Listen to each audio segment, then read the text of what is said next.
आप सभी का एक बार फिर से हमारे YouTube चैनल पर हार्दिक स्वागत है। आज हम एक ऐसा वीडियो लेके आए हैं जो बहुत ही ज़रूरी है। वो क्यों ज़रूरी है? नवोदय विद्यालय में एडमिशन के लिए ज़रूरी डॉक्यूमेंट्स के ऊपर से हम यह वीडियो लेके आए हैं। तो चलिए देखते हैं इस वीडियो में कौन कौन से ऐसे डॉक्यूमेंट्स हैं वो इस एडमिशन की प्रक्रिया में हमें बहुत महत्वपूर्ण है। यह वीडियो उन सभी माता पिता तथा बच्चों के लिए है जिनके बच्चे इस वर्ष या जिन्हें यह लग रहा है कि मेरे बच्चे का इस वर्ष जवाहर नवोदय विद्यालय प्रवेश परीक्षा में मेरा बच्चा कक्षा 6वीं के लिए चयनित हो जाएगा। तो हमें उन बच्चों से संबंधित कुछ दस्तावेज प्रवेश प्रक्रिया से पहले ही संधारित करवा लेना है ताकि प्रवेश प्रक्रिया में कोई परेशानी ना हो। वो कौन कौन से दस्तावेज हैं, चलिए देखते हैं। सबसे पहला दस्तावेज है जो बच्चे से संबंधित होगा, वो है जन्म प्रमाण पत्र। अब जन्म प्रमाण पत्र में हमें कौन सी सावधानी रखना है? सबसे पहली प्राथमिकता ये है कि हमें जन्म प्रमाण पत्र में बच्चे का नाम देखना है, पिता का नाम देखना है और माता का नाम देखना है। ये तीनों चीज़। अब बच्चे का नाम कैसा? जैसा हमारा बच्चे का नाम स्कूल में दर्ज है, क्या उसी जैसा जन्म प्रमाण पत्र में है अथवा नहीं है। दूसरी चीज़, जन्म प्रमाण पत्र में एक चीज़ और देखना है कि जो बच्चे की डेट ऑफ बर्थ है, जन्म तिथि है, वो जो हमारी कक्षा 3री, 4थी और 5वीं की जो अंक सूचियाँ हैं उनमें भी वही डेट ऑफ बर्थ या जन्म तिथि उसमें सबमिट है अथवा नहीं है। ये कुछ जन्म प्रमाण पत्र से संबंधित जानकारी थी जो हमें ध्यान में रखना है। अब दूसरी चीज़ क्या है? समग्र आईडी। ये बच्चे की सबसे प्रमुख चीज़ है। इसी आधार पर बच्चे की प्रोफाइल निर्धारित होती है। समग्र आईडी। जब हम बच्चे का एडमिशन कराते हैं तो सभी स्कूलों द्वारा ये समग्र आईडी मांगी जाती है। तो दूसरी चीज़ हमें क्या ध्यान रखना है? बच्चे की समग्र आईडी। समग्र आईडी में भी ये ध्यान रखना है बच्चे का नाम एक सा रहना चाहिए। बच्चे का नाम, पिता का नाम और माता का नाम, इन तीनों में एक रूपता होना चाहिए। फिर आता है तीसरे नंबर का डॉक्यूमेंट्स है आधार कार्ड। आधार कार्ड ये भी बच्चे से संबंधित महत्वपूर्ण दस्तावेज है। क्या होता है, आधार कार्ड में बचपन में ही, छोटे में, जब बच्चा KG1 या KG2 या पहली में दर्ज रहता है तभी हम आधार कार्ड बनवा लेते हैं। उसके बाद से हम क्या नहीं करते, इसको अपडेट नहीं करवाते। यदि आपके बच्चे का भी आधार कार्ड अभी तक अपडेट नहीं हुआ है तो उसको आप अपडेट करवा लीजिए। अब वो अपडेट किस आधार पर होगा? जन्म प्रमाण पत्र में जो डेट ऑफ बर्थ है, जैसा नाम है, उसी आधार पे हमें आधार कार्ड भी बनवाना है, अपडेट करवाना है। तो इसका भी विशेष ध्यान रखना। चौथा दस्तावेज है जाति प्रमाण पत्र। चौथा दस्तावेज क्या है? जाति प्रमाण पत्र। सबसे ज़्यादा परेशानी इसी में आती है क्योंकि ये कोई ध्यान नहीं देता कि इसको पहले से बनवा के रख लें, और इसमें समय भी ज़्यादा लगता है। करीब 15 दिन से 1 महीने 2 महीने तक का समय लगता है। पहले से हम इस पर ध्यान नहीं देते हैं। जब बच्चे का चयन हो जाता है विद्यालय में, तब वहाँ से जब रिक्वायर्ड होती है कि हमें जाति प्रमाण पत्र चाहिए बच्चे का, तब आनन फानन में हम जल्दबाजी में इसको बनवाते हैं और कई सारी परेशानियों का सामना उठाना पड़ता है। इसलिए हमें ये जो डॉक्यूमेंट्स हम जो बताए गए हैं, इनको पहले से ही संधारित करके रख लेना है।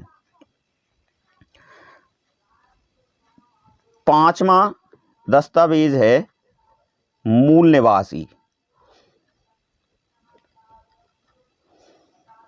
मूल निवासी। अब ये मूल निवासी किसका लगेगा? बच्चे का तो लगेगा नहीं।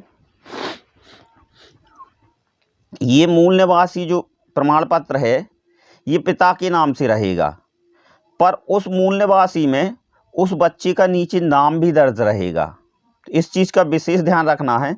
जब भी आप मूल निवासी प्रमाण पत्र बनवाएं तो ऐसा बनवाएं आपके परिवार में जितने भी बच्चे हैं उन सब का नाम उसमें ऐड करवा दें, तो ये सभी बच्चों पर लागू होगा।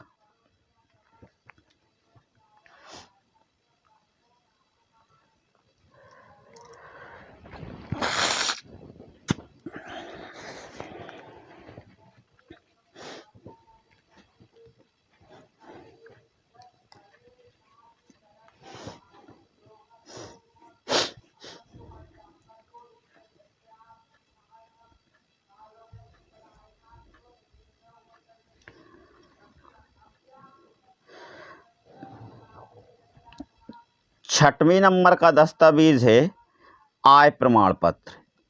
कौन सा है? आय प्रमाण पत्र। अब ये आय प्रमाण पत्र किसका लगेगा, किसके नाम से रहेगा? यह आय प्रमाण पत्र पिता के नाम से होगा। ये किसके नाम का होगा?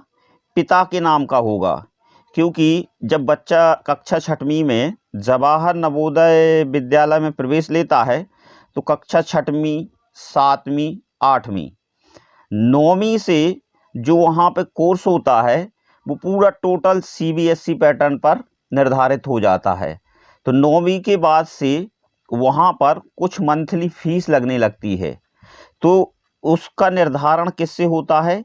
इसी आय प्रमाण पत्र से होता है। और एक दस्तावेज और होता है जो प्रमुख है, वो है राशन का गरीबी रेखा का कार्ड, BPL धारकों को वो छूट रहती है उसमें, जो करीब पहले शायद 600 रुपये लगता था, अब शायद मंथली 1500 रुपये हो गया है। तो इसकी जानकारी वहीं विद्यालय में दी जाएगी।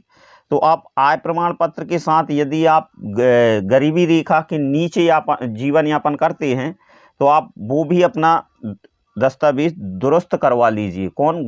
गरीबी रेखा का कार्ड। फिर 7वें नंबर का जो दस्तावेज हैं वो बच्चे से संबंधित हैं। वो कौन कौन से हैं? कक्षा 3री, 4थी, 5वीं। कक्षा 3री, 4थी, 5वीं की अंक सूची में एक रूपता होना चाहिए। एक रूपता से मतलब क्या है? सबसे पहले कक्षा 3री, 4थी, 5वीं इन तीनों क्लास में एक रूपता की बात हो रही, तो मतलब क्या? बच्चे का नाम, पिता का नाम, माता का नाम तीनों में एक सा होना चाहिए। दूसरी चीज़, बच्चे की जन्म तिथि।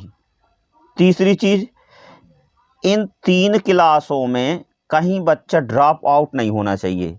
मतलब ऐसा नहीं है कि 3री उसने 1 साल पहले की, फिर यहाँ बच्चे ने छोड़ दिया, स्कूल छोड़ दिया, फिर उसने 4थी की, तो ये चीज़ नहीं होना चाहिए। मतलब इन तीनों क्लास में नियमितता होना चाहिए। 3री, 4थी, 5वीं मतलब रेगुलर 3 वर्षों में ये उत्तीर्ण होना चाहिए।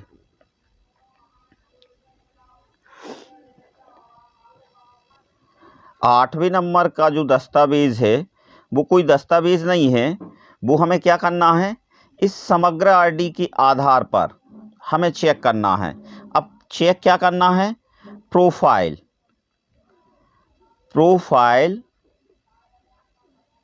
चेक करना है। अब ये प्रोफाइल कहाँ से मिलेगी हमें? ये प्रोफाइल बच्चा जिस स्कूल में पढ़ता है उस स्कूल द्वारा ये समग्र आईडी से उस बच्चा की टोटल प्रोफाइल सबमिट की जाती है।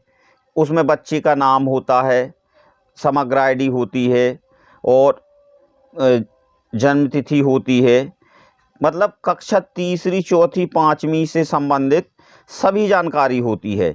और इस प्रोफाइल से ये पता चलता है, जैसे ही हम प्रोफाइल चेक करते हैं कि बच्चे ने कहीं कोई कक्षा ड्रॉप आउट तो नहीं की है, या कहीं बच्चे ने शहरी से ग्रामीण में तो नहीं आया, ग्रामीण से शहरी में तो नहीं गया। तो इस चीज़ का हमें विशेष ध्यान रखना है। यह जो प्रोफाइल चेक का है वो हम अपने मोबाइल से भी कर सकते हैं। तो इसको प्रमुखता से ध्यान देना है कि प्रोफाइल चेक करना है। सबसे पहली बात इसमें यही ध्यान रखना है कि स्कूल द्वारा विधिवत हर समय प्रोफाइल अपडेट की है या नहीं की है। यदि आपके बच्चे का इस वर्ष जवाहर नवोदय विद्यालय में कक्षा 6वीं में प्रवेश होता है, उससे पहले यदि आप ये सभी दस्तावेज पूर्ण करके रखते हैं तो आपको कोई भी परेशानी आने वाली नहीं है।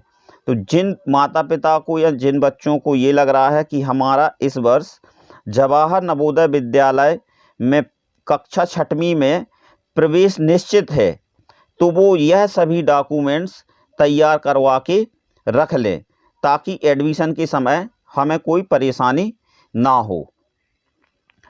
यदि मेरे द्वारा जो जानकारी दी गई है, यदि आप उससे संतुष्ट हैं तो प्लीज़ मेरे चैनल को सब्सक्राइब ज़रूर कीजिए, ताकि ऐसी ही जानकारी आप तक पहुंचती रहे। धन्यवाद।